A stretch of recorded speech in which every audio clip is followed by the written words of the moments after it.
षष्टम खंड का 14वां अध्याय। ब्रह्मा जी ने कहा, हे नारद, जब 18वां दिन आया तो राजा दिवोदास नित्य कर्म से निवृत्त होकर गणपति जी द्वारा बताए गए ब्राह्मण की बाट देखने लगा। उसी दिन मध्याह्न काल में विष्णु जी ब्राह्मण का रूप बनाए हुए अन्य कई ब्राह्मणों को अपने साथ लिए अग्नि के समान तेज धारण करके उसके पास जा पहुंचे। राजा ने जब दूर से उन्हें आते हुए देखा तो यह समझकर अत्यंत प्रसन्न हुआ कि वही उपदेश करने वाले ब्राह्मण चले आ रहे हैं। अस्तु, राजा ने अगवानी कर उन्हें प्रणाम किया। तदुपरांत उन्हें अपनी अंतपुर में ले जाकर पूजन भजन तथा सेवन के उपरांत अत्यंत सम्मान पूर्वक श्रेष्ठ आसन पर बैठाया एवं तो उत्तम वस्तुएं भेंट दे देकर तथा उनकी अनेक प्रकार से स्तुति प्रशंसा करते हुए इस प्रकार कहने लगा। राजा बोला, हे महात्मन, मैं कुछ दिनों से बहुत दुखी रहा करता हूँ। इस दुख का कारण मेरी समझ में नहीं आता। आप मुझे कोई ऐसा उपाय बताइए जिसके करने से मेरा मन का दुख दूर हो जाए और आनंद की प्राप्ति हो। इसी चिंता में मुझे 1 मास का समय व्यतीत हो गया, परंतु मेरा कष्ट दूर भी नहीं जा रहा है। इतना कहकर राजा दिवोदास ने अपने राज्य पालन, प्रताप, ब्राह्मणों की सेवा आदि का विस्तार पूर्वक वर्णन किया। फिर कहा, है प्रभु, मुझे अपने दुख का कारण यह जान पड़ता है कि मैंने अपने तपोबल के गर्भ में भरकर सभी देवताओं को तृण के समान समझा है। अब यह मेरी दशा हो गई कि जिन भोगों को आनंद पूर्वक मैंने भोगा वही मेरे रोग के समान प्रतीत होते हैं। वैसे तो यह नियम है कि यदि मनुष्य का कल्प तक भी जीवित रहे तो भी भोगों से तृप्त नहीं होता, परंतु मेरी अभी भी यही दशा हो गई कि मुझे राज्य चलाना चक्की चलाने के समान भार स्वरूप लगता है। अस्तु, आप कृपा करके कोई मुझे ऐसा उपदेश कीजिए इससे मैं इस आवागमन के चक्कर से छूट जाऊं और मैं आपकी शरण में आऊं। आप जो भी आप उपदेश करेंगे मुझे वह स्वीकार है, उसे मैं श्रद्धा पूर्वक अवश्य करूंगा। मुझे आपके दर्शनों से अत्यंत आनंद प्राप्त हुआ है। अब आप मुझे विस्तार पूर्वक आनंद प्रदान करने की कृपा करें। हे प्रभु, मुझे यह भी अनुभव होता है कि देवताओं से विरोध करके आज तक किसी ने आनंद प्राप्त नहीं किया। राजा बलि, त्रिपुर, वत्रासुर, उपव्रत, दधीची तथा शस्त्रबाहु आदि की कथाएं इनके प्रमाण है, परंतु मुझे देवताओं के विरुद्ध का कोई भय नहीं कि मैंने ब्राह्मणों की सेवा करके अत्यंत सम्मान पाया है। जिन प्रशंसा को देवताओं ने यज्ञ, तप आदि द्वारा प्राप्त किया है, उसी प्रशंसा को मैंने ब्राह्मणों की सेवा द्वारा सहज ही प्राप्त कर लिया है। अस्तु, ब्राह्मणों का कृपा पात्र होने के कारण मैं देवताओं से किसी भी प्रकार कम नहीं हूँ। अब मेरी यह इच्छा है कि आप मुझे उचित उपदेश देकर आवागमन से छुड़ा दे। हे नारद, राजा दिवोदास की बातें सुनकर ब्राह्मण रूपी विष्णु जी ने उसकी बहुत प्रशंसा करते हुए कहा, है राजन, हमने जो कुछ कहना था उसे तुम स्वयं ही कह चुके हो। तुम्हारा कथन पूर्णतः सत्य है। हम तुम्हारे प्रताप को अच्छी तरह जानते हैं। तुम्हारे समान न तो कोई राजा हुआ है और न होगा। तुमने देवताओं के साथ भी कोई शत्रुता नहीं की है, क्योंकि तुमने अपनी प्रजा का पालन श्रेष्ठ प्रकार से किया है कि उससे देवता भी अत्यंत आनंदित होते हैं। परंतु हमें उपदेश और तुम्हारा एक ही पाप मालूम होता है। तुमने शिव जी को काशी से दूर कर दिया। यह तुमसे बड़ा भारी पाप हो गया। यदि इस पाप को तुम किसी प्रकार नष्ट कर दो तो तुम्हारे संपूर्ण पाप नष्ट हो जाएंगे।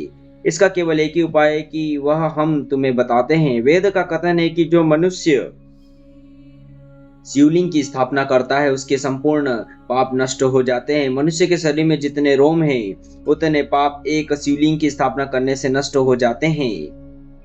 विशेष करके काशी में शिवलिंग की स्थापना करने वाले को किसी पाप से स्वप्न में भी भयभीत नहीं होता है। जो प्राणी काशी में शिव जी का एक भी लिंग स्थापित कर दे, उसके संबंध में यह समझना चाहिए कि मानो उसने बहुत से देशों में शिवलिंग की स्थापना की है।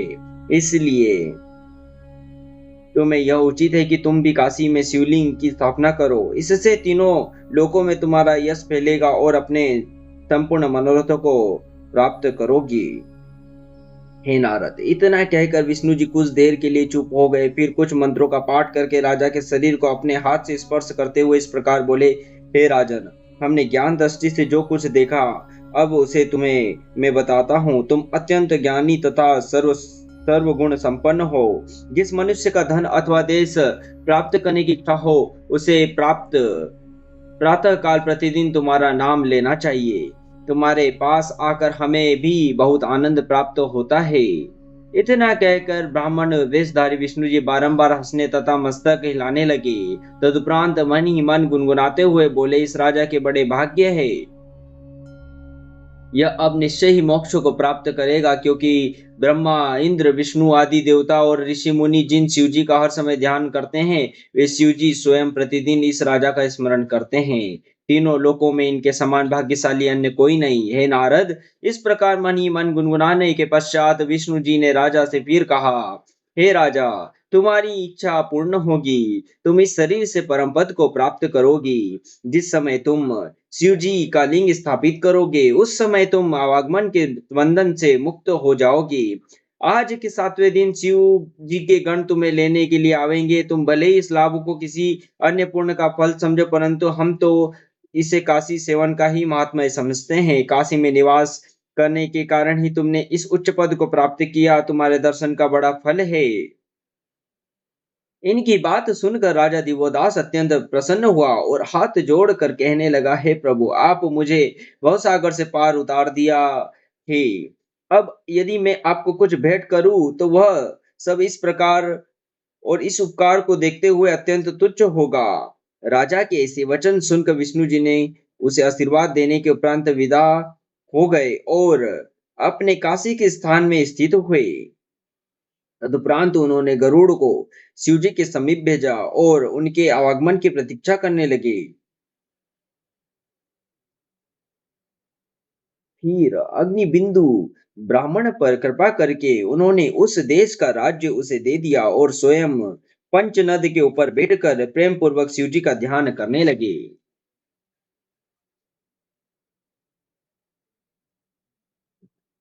इतनी कथा सुनकर नारद जी ने कहा, हे पिता, आप मुझे यह संपूर्ण वृत्तांत विस्तार पूर्वक सुनाइए। ब्रह्मा जी बोले, हे नारद, सुनो। ब्राह्मण रूपी विष्णु जी ने उपदेश प्राप्त करके राजा दिवोदास ने अपने सेवकों द्वारा सभी राजा, प्रजा, मंत्री, मंडलेश्वर, पारिवारिक जन, पुरोहित, सेनापति, वेद पाठी, यज्ञ कराने वाले तथा राजकुमारों को बुलाया। तदुपरांत उसने अपने बड़े पुत्र रिम्पुजय एवं स्त्रियों को भी बुलाया। जब सब लोग आ गए, तब राजा ने ब्राह्मण वेशधारी विष्णु जी की कही हुई सब बातों को सुनाकर उनसे इस प्रकार कहा, हे स्वजनों, अब हम इस पृथ्वी पर 7 दिन तक और है, तदुपरांत शिवलोक को चले जाएंगे। इसलिए आप मेरे बड़े पुत्र रिपुंजय को राजपद पर आसीन कर दीजिए और मुझे अपनी सेवा से निवृत्त कीजिए। हे नारद, राजा दिवोदास की बात सुनकर सब लोगों को अत्यंत आश्चर्य हुआ, परंतु भय के कारण किसी ने कुछ नहीं पूछा। तदुपरांत राजा ने संपूर्ण सामग्री एकत्र करवा कर शुभ लग्न में अपने पुत्र रिपुंजय का अभिषेक कर दिया। इसके पश्चात राजा ने गंगा के पश्चिम की ओर एक विशाल शिव मंदिर का निर्माण कराया। उसने अन्य देशों को जीतकर जितना धन एकत्र किया था, जो धन श्रेष्ठ नीति रीति द्वारा संग्रह हुआ था, उस धन को शिवालय बनाने में व्यय कर दिया। फिर उसने उस मंदिर में नरेश्वर नामक शिवलिंग की स्थापना की। उसका स्मरण करने के मात्र से संपूर्ण पाप नष्ट हो जाते हैं। शिवलिंग की स्थापना करने पर राजा के हृदय में प्रसन्नता भर गई और उसका मुख सूर्य की भांति चमकने लगा। संपूर्ण सामग्री एकत्र करके शिवलिंग की षोडो षोडोपचार विधि से पूजा की। उस पूजन के कारण राजा के हृदय में जो थोड़ा बहुत दुख तथा विरक्त का भाव बच गया था, वह भी नष्ट हो गया। उसने काशी में स्थापित अन्य शिवलिंगों की भी पूजा की। पूजन और प्रमाण करने के उपरांत वह एक स्थान पर ध्यान मग्न होकर बैठ गया। हे नारद, शिव विष्णु जी के बताए अनुसार जब 7वां दिन आया, उस दिन एक अत्यंत श्रेष्ठ विमान आकाश से उतरकर उस स्थान पर आ पहुंचा जहां राजा दिवोदास बैठा हुआ था। उस विमान में चारों ओर शिव जी के गण बैठे हुए थे। उन सब गणों की चार चार भुजाएं थी और उनके शरीर से निकलने वाला सूर्य के समान प्रकाश सब ओर फैल रहा था। वे सब अपने हाथ में त्रिशूल लिए हुए थे। देखने में साक्षात शिव जी के समान ही प्रतीत होते थे। ऐसा प्रतीत होता था कि संपूर्ण संसार की सुंदरता उस विमान में हो। हे नारद, उन शिव गणों ने विमान से उतरकर राजा के शरीर को स्पर्श किया, जिसके कारण उसका शरीर दिव्य हो गया और शिव गणों के समान ही उसके शरीर में भी वे सब चिन्ह प्रकट हो गए। तदुपरांत वह विमान पर बैठकर समस्त गणों के साथ शिवजी के लोक को चला गया। इस प्रकार शिव गणों में गिना गया और उसे मोक्ष की प्राप्ति हुई।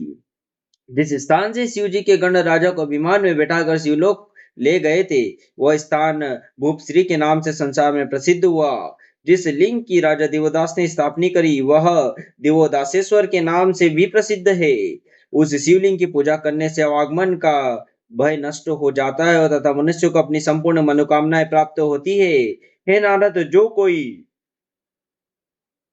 इस कथा को सुनता अथवा सुनाता है उसे भी इस लोक में सब प्रकार के आनंद की प्राप्ति होती है तथा परलोक में सुगति प्राप्त होती है। षष्ठम खंड का 16वां अध्याय कल से शुरू होगा। ओम नमः शिवाय।